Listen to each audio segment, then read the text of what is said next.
د رشتې یو شکل دا چې موږ ټوله د دیني ادارو د دیني مدارسو تربیت یافته طبقه یو. زموږ تعلق د مذهبي او دینی اسلام پسند حلقو او ډلو سره دی. زموږ تربیت د دینی مدارسو په چاردیوالي کې سوی. دا زموږ او ستاسو په منځ کې یو اهمه د تړون رشته ده. زموږ او ستاسو په منځ کې بله رشته په سیاسي میدان کې هغه تړون د جمعیت علماء اسلام په نامه دی. اگرچه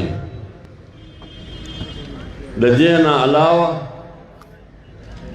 زموږ او ستاسو او د مسلمانانو په منځ کې یا د انسانانو په منځ کې یو بله رشته چې هغه ته د وینو او خوني رشته وایي دا شته. مګر قرآن د جناب رسول الله صلی الله علیه و آله وسلم تعلیمات او اسلامی تاریخ را پر دې گواهی ورکوي چې هغه رشته چې هغه د نظریه او د فکر رشته ده، هغه د نظریاتو د عقایدو او د افکارو رشته ده، د بل سره تړي. لیکن نن د بده مرغه خلک د کلمې د نظریه او فکري رشتې احترام نه لري، د وینو او خوني رشتې ته اهمیت ورکوي.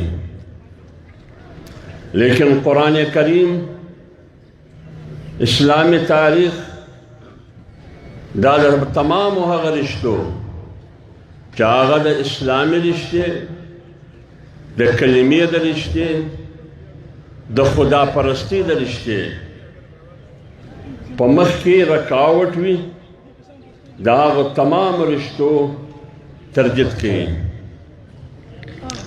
الله تعالی فرمایي یا ایها الذین آمنوا لا تتخذوا آباءكم وإخوانكم أولياء إن استحبوا الكفر على الإيمان.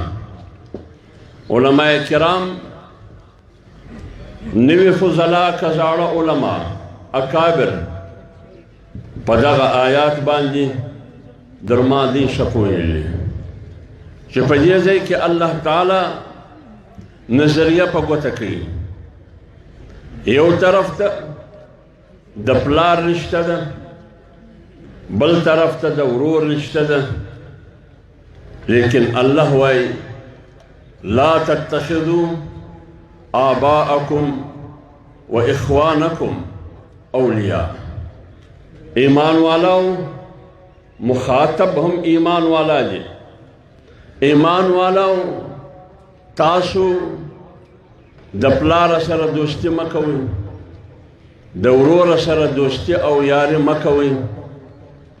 ولی ان استحبوا الكفر على الایمان، دغه پلار اگر چې ستا د وینو رشته ورسره شته، دغه پلار اگر چې ستا خوني رشته ورسره شته، دغه ورور اگر چې ستا د ورور ولی او د وینو رشته ورسره شته، لیکن د ورور او د پلار لار یاری او دوستی او رابطه به کته کوي پرېږدی به. ولی ان استحبوا الكفر على الایمان، پلار هغه نظریه چې د ایمان ده، هغه فکر چې د ایمان دی، هغه رشته چې د کلمې ده هغه یې پرې ایښې ده، هغه رشته یې خپله کړې ده چې هغه د ایمان رشته نه ده، هغه د کفر، د نافرمانی، د معصیت او د بغاوت رشته ده. لہذا اوس که چیرې دغه آیات د نن زمانې د بین الاقوامي سیاست او د سیاسي دنیا په رڼا کې وګورې، فوراً به د انساني حقوقو کمیشن په حرکت کې راسي. هغه به دا وایي چې موږ خو هغه اسلام غواړو چې د کم اسلام نه د انتها پسندي، د شدت پسندي، د نفرت بوی نه راځي. موږ د اسلام نوی خلاف، موږ د اسلامي انتها پسندي خلاف یو، موږ د اسلام نوی خلاف، موږ د اسلامي شدت پسندي خلاف یو، موږ د اسلام نوی خلاف، موږ د هغه اسلام خلاف یو چې د کم اسلام نه د نفرت او د تصادم او د ټکراو بوی راځي. لہذا که چیرې دغه آیات باندې دی پوه سي، دی به د دې تشریح دا کوي چې ګوره اسلام پلار او زوی سره جنګي، اسلام ورور او ورور سره جنګي، اسلام قرآن و ورور ته وایي چې د ورور لار مخ بلوه، و پلار ته وایي و زوی ته وایي چې د پلار لار مخ بلوه. دغه ته خو شدت پسندي وایي، و دغه ته خو انتها پسندي وایي، و دغه ته خو تک نظري وایي، او د دغه ځایه څه اسلامي انتها پسندي پیدا کیږي. لیکن قرآن وایي چې یو طرف ته نظریه او فکر د کلمې او د ایمان دی، بل طرف ته هغه قانون، هغه دستور دی، هغه رشته ده چې هغه د ایمان په مقابله کې ده، چې هغه د بغاوت، د نافرمانی، د معصیت چې الله تعالی د هغه نه تعبیر په کفر سره کوي، هغه رشته ده. الله تعالی ایمان والا مخاطب کوي، یا ایها الذین آمنوا لا تتخذوا آباءکم و اخوانکم اولیاء. پلار او ورور به په ښه سترګه د دوستۍ په سترګه نه نیسي.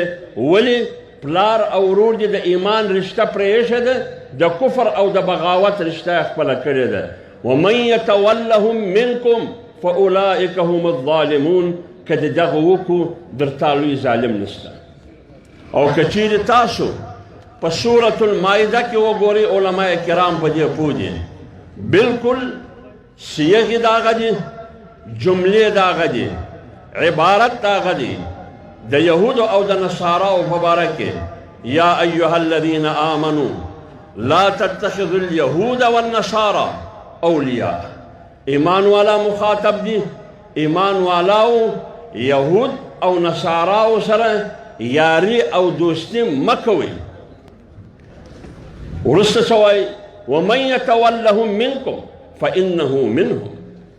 کم څوک چې یاری او دوستی ورسره کوي دا د هغه قبیل نه دی. فان الله لا يهدي القوم الظالمين.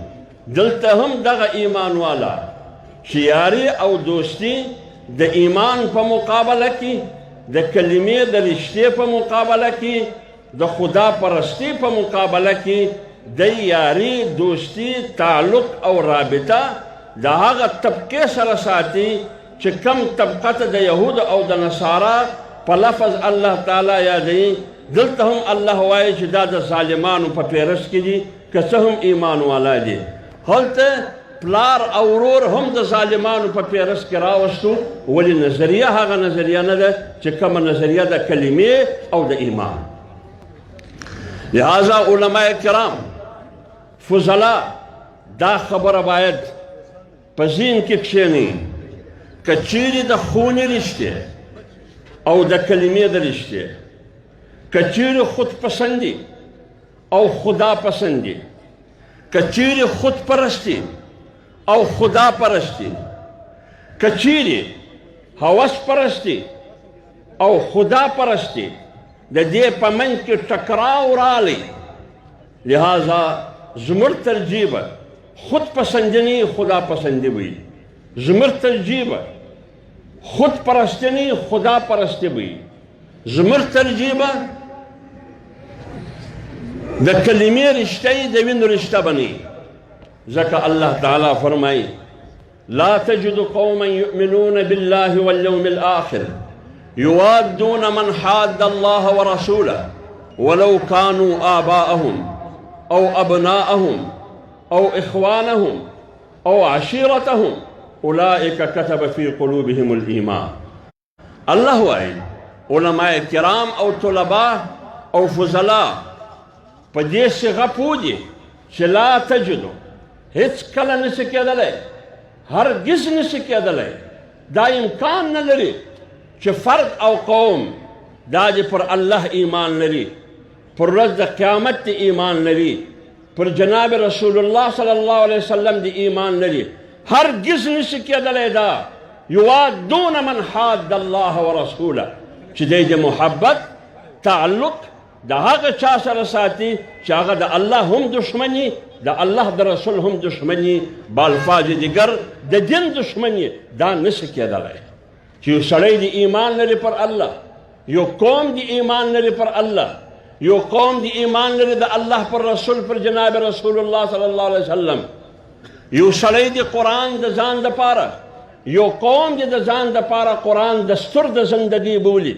دا نشي کېدلی چې دی د مینه او محبت د هغه چا سره کوي یحادون الله ورسوله چې هغه د الله تعالی سره په دشمني او په جګړه بوخت، دا نشي کېدلی.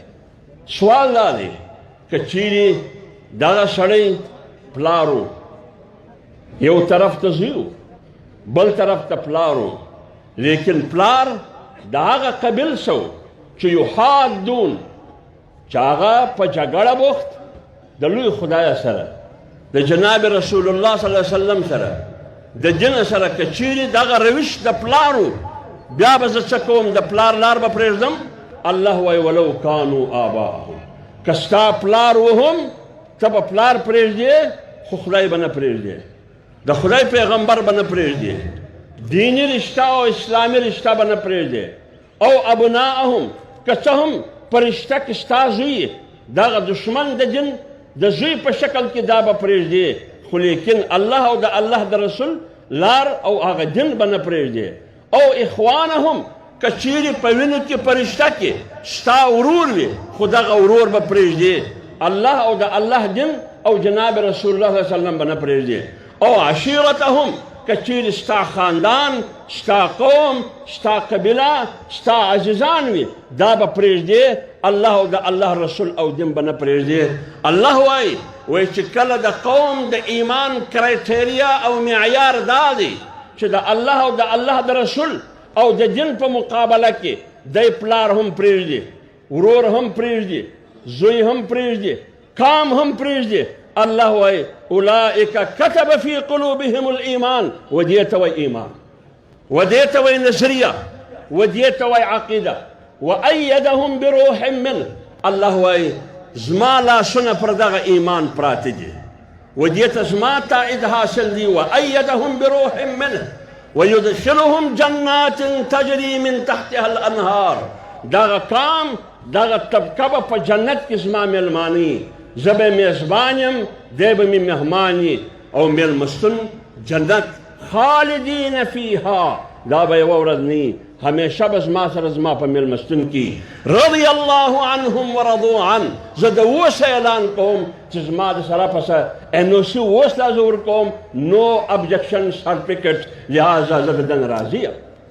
الله وایي چې کله صفت تا او د دې قام چې الله او د الله رسول او دین دا خوشحاله ساتي، په دین پرې لاس نیولی دي، پلار پر ما ناراضه کوي، ورور پر ما ناراضه کوي، زوی پر ما ناراضه کوي، قام پر ما ناراضه کوي، خاندان پر ما ناراضه کوي. الله وایي اولئک حزب الله، دغه د زما پاټی، اولئک حزب الله، دغه د زما پاټی. خلک وایي په اسلام کې پاټی نشته، الله تعالی په خپله د خپلې پاټۍ اعلان کوي او د خپلې پاټۍ دستور او اصول شي چې زما د پاټۍ دستور او اصول دا دي. رشتې دوی دي، یوه د نظریې رشته ده، یوه د وینو رشته ده، لہذا چې کله ټکراو د نظریې او د خوني رشتې په منځ کې راغلی، خوني رشته ته به جواب ورکوې، نظریاتي رشته به ټینګوې چې هغه خدا پرستي نوم دی، هغه د خدا پسندي نوم دی، هغه د کلمې د رشتې نوم دی، هغه د اسلامي رشتې نوم دی. الله وایي اولئک حزب الله، دغه د زما پاټۍ، الا ان حزب الله هم المفلحون، او زما پاټۍ کامیاب ده. او د دغه آیات نه چې لږ پر شا ولاړ شي، علما کرام په پوه دي. الله وایي که چیرې روش دا نه وي، کردار دا نه وي، یو طرف ته نظریه د ایمانی، یو طرف ته نظریه د اسلامی، یو طرف ته رشته د کلمې، یو طرف ته رشته د خدا پرستی، یو طرف ته رشته د خدا پسندی، بل طرف ته رشته د وینو، بل طرف ته رشته د خود پسندی، بل طرف ته رشته د هوس پرستی. او که چیرې قوم او فرد په دغه دوو رشتو کې ترجیح د وینو رشتې ته ورکوي، د دیني رشتې په مقابله کې ترجیح و هوس پرستی ته ورکوي، د خدا پرستی په مقابله کې ترجیح و خود پسندی ته ورکوي، د خدا پسندی په مقابله کې الله وایي اولئک حزب الشیطان، دا د شیطانانو پاټۍ ده. الا ان حزب الشیطان هم الخاسرون، الله وایي دا زما اټل او قطعي فیصله ده چې د شیطانانو ډله بری او کامیابي نشي پیدا کولی. ولې؟ دلیل الله وایي ځکه دا هغه طبقه ده یحادون الله ورسوله، د الله تعالی سره د جنګ اعلان کړی دی. اولئک فی الازلین، ځکه به دا ذلیل.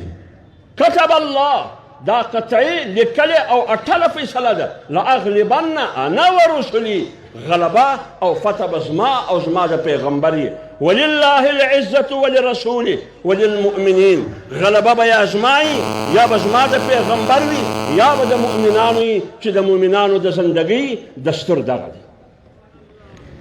لیکن الله وایي قل ان کان آباؤکم، اته شیان الله تعالی ذکر کی په سورة التوبه کې.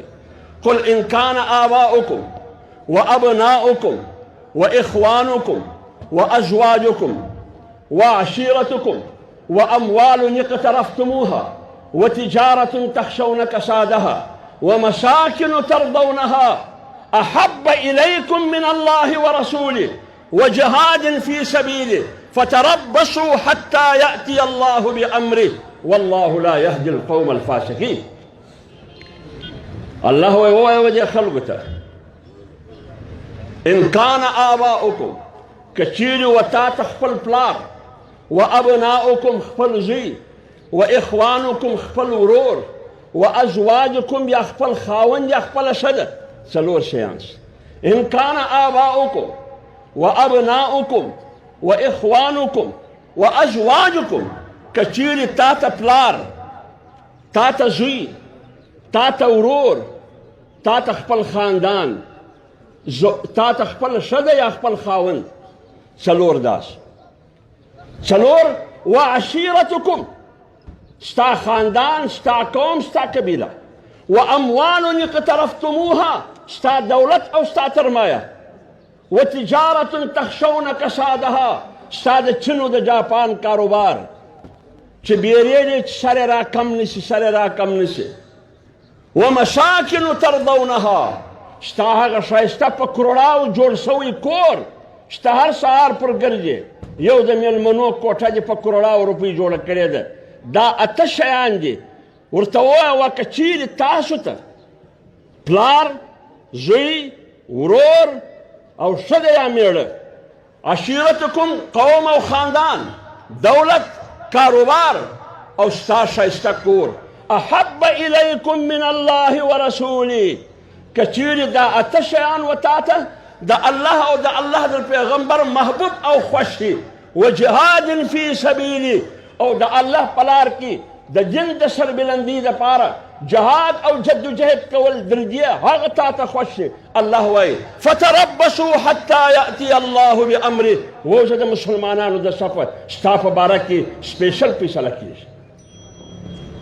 ستا په باره کې لکه چیرې چې زموږ او ستاسو په سیمه کې یو غټه حادثه پیښه شي، ناولده حادثه پیښه شي، نو د کلي او د وطن او د ښار خلک وایي چې زه دا مسله په اس ایچ او نه خلاصوم، زما اعتماد نشته.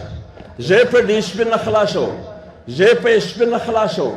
یا ریاست اعلان وکړي، حکومت اعلان وکړي چې دا دومره غټه حادثه ده، دومره غټه ناروا ده، دومره غټ ناجایز دی، دومره غټ ناوړه عمل دی چې د دې انکوایري به ریاست په خپله کوي، د دې انکوایري به عدالت سپریم کورټ په خپله کوي.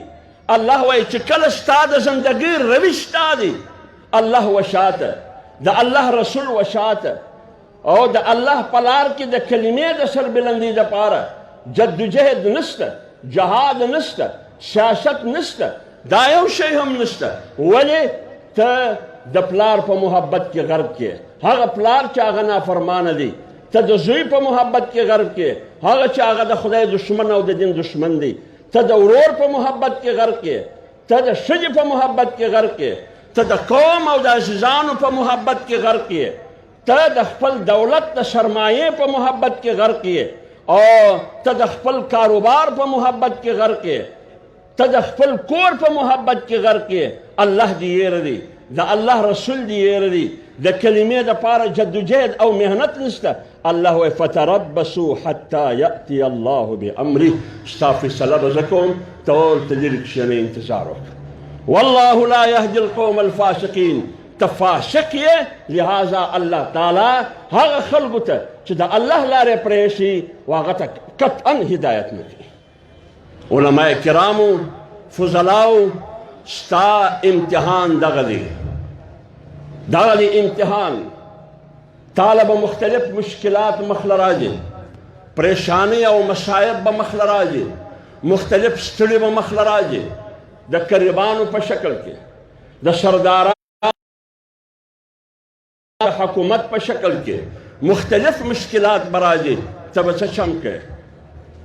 دوه شی ستا ملا در ماتوي، یو خوف ستا ملا در ماتوي، یو لالچ ستا ملا در ماتوي، او دا دواړې حربې د شیطان دي. ذلکم الشیطان یخوف اولیاء، د شیطان سیاست دا د تخویف او د دهشت او د دهشتګردۍ سیاست دی. ذلکم الشیطان یخوف اولیاء، تا به شیطان بیروي چې نه دا طاقتور دی، د دې سره دولت دی، د دې سره حکومت دی، د دې سره سرمایه ده، د دې سره کام ورسره دی. نه نه نه نه نه نه نه، د دې خلاف چې غږ ونه کړې، دا دې زیر کوي، دا زورور دی، دا دې د خپل طاقت ته لارې زیر و زبر کوي. یو به دا خوف همیشه تا ته جټکه درکوي. دویم شی لالچ د دولت یا لالچ د منصب او د عهدې، دا به تا پر شا بیایي د خپل کاز نه، د خپل پروګرام نه. ته به دا فیصله کوې، ته به دا فیصله کوې که خوف مسلط شي، که دولت او لالچ مسلط دي، زه به خپل کاز، خپله نظریه او خپل پروګرام نه پرېږدم. جناب رسول الله صلی الله علیه و آله وسلم په باره کې د مکې سرداران د نبي علیه السلام مشرانو لرالو، ورته وویل چې وراره دې پوه کړه، وراره دې سمجاو کړه، څه شی غواړې وراره؟ که ښځه غواړې هم یې ورکو، که زر و زمین غواړې هم یې ورکو، که سرداري و مشري غواړې هم یې ورکو، لیکن وراره ته ووایه ورته خوله دې ونیسه، خوله دې ونیسه، غږ مه لره. دی چې کله کور ته راغلی مشرانو ورته وویل چې د مکې سرداران ټوله راغلي وو، ویل یې چې وراره پوه کړه، که یې نه پوه کوې بیا دې ګیله د ځانه ده، موږ ستا و دا سپینه ږیره ته ګورو، ستا و مشرتوب ته ګورو، لہذا پکار دا ده چې وراره پوه کړې. یو طرف ته دمکې ده، بل طرف ته لالچ دی. محمد صلی الله علیه وسلم په جواب کې ورته وویل، ورکه پر یو لاس باندې لمر وي، پر بل لاس باندې سپوږمۍ وي، خبره به د هغه یي چې قولوا لا اله الا الله محمد رسول الله لعلکم تفلحون. دغه وجه وه چې قریبان یې پرېښول، خوني رشتې یې پرېښوي، وطن یې پرېښوي، د مکې نه هجرت وکړي، ولاړې مدینې له. علما کرامو، تاسو ته تاریخ د جناب رسول الله صلی الله علیه و آله وسلم پروت دی. تاسو را پکار دا ده چې د نظریې په مخ کې لالچ ته هم جواب ورکړي، دولت ته هم جواب ورکړي، طاقت ته هم جواب ورکړي، काम तहम जवाब की यो शे पसना पुरटिंग की चागदा द कलिमे रिश्ता और इस्लामी नजरिया दाज मुस्ताद पारा गट सरमाया और गट असासा। नारे तकबीर, नारे तकबीर। जर्नेल जमीयत, जर्नेल जमीयत, कायद